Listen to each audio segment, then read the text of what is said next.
Hello again, Alex here, the game's artist, coming right at you with his legs.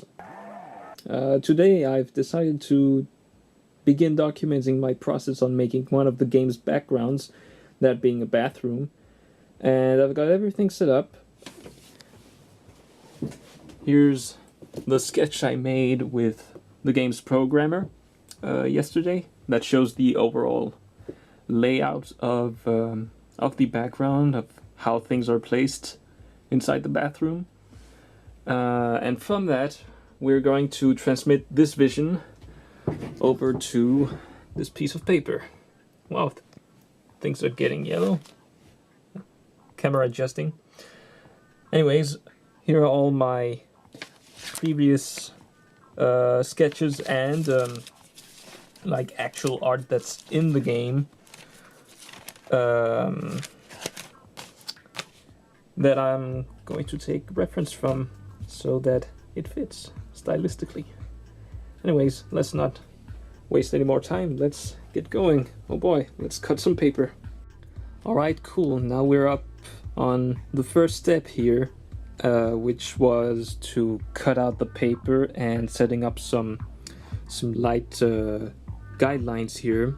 As you can see, it resembles the sketch that I made with the programmer yesterday, with the bathtub, the placement of the door, and the sink of the toilet.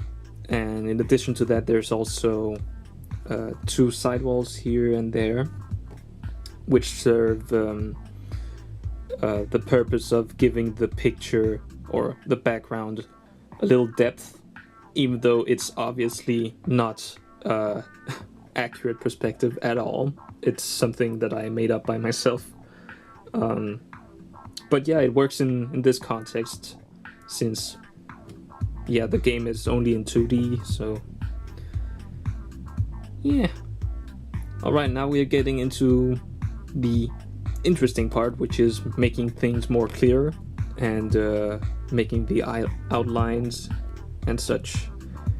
Yeah, cool. I'll get to that now. And we have now entered a time lapse of me drawing a sort of cabinet for this bathroom. I just made it up as I went. There wasn't really any planning other than the size of it. How this cabinet would end up looking really depended on two things. A, my creativity at the time, and B, the story and context for this furniture. I mean, why is it there? Who uses it? Does it have any purpose gameplay wise? There's a lot of on-the-spot thinking when creating these assets, and sometimes I just have to start over again because they just don't fit the vision of the game, or they end up looking weird and all that. Luckily, it's relatively easy to correct a pencil sketch at this point because the pencil strokes are still pretty light. Okay, but I think that's mostly all the time I have for today. I'll see you guys tomorrow. Bye. Yeah, hand gestures. Here. We're best friends, right? Nice!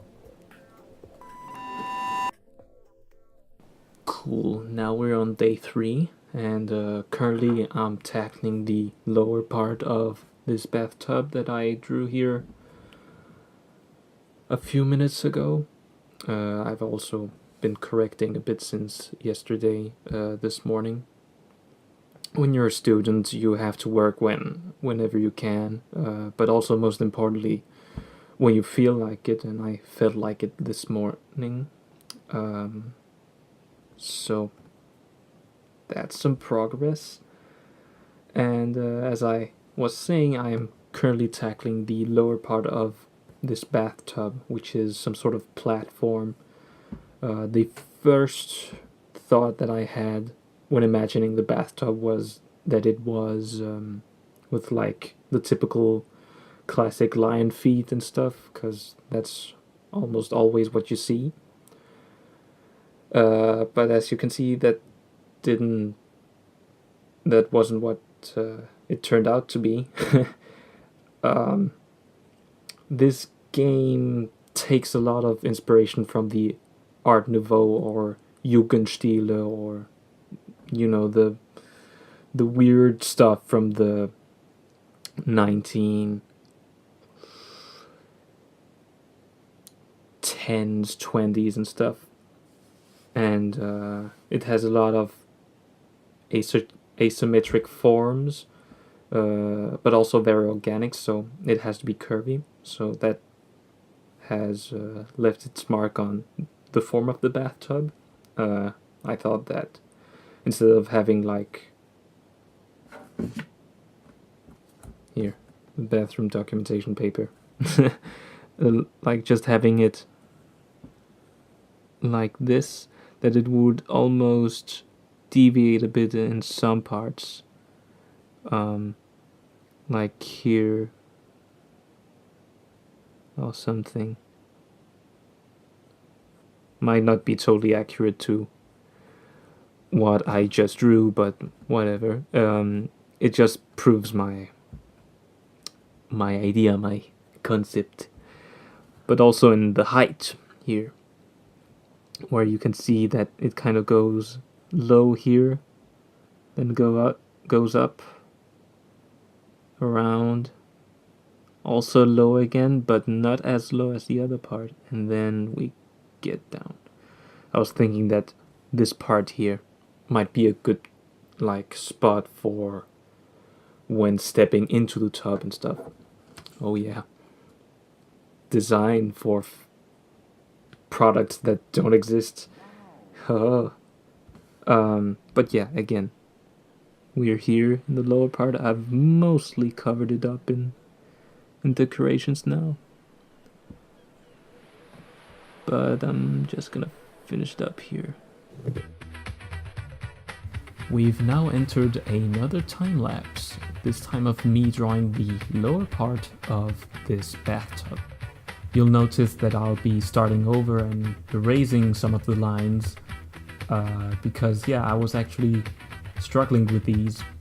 I wanted the two set of lines to flow into each other in a very natural and organic way, because I decided to take inspiration from the sea and the ocean, due to the fact that a bathtub contains water. I know, it's genius.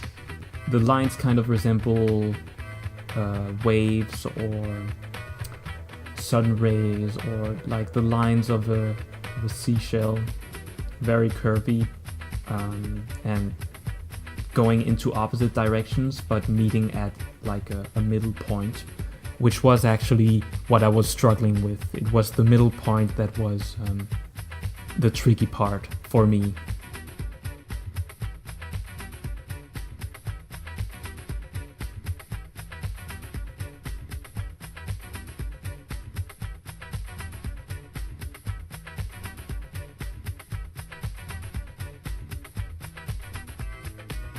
Great, so now I've drawn up all the furniture that is static in this room, and yeah, I'm joined by my cat. She's pretty cool.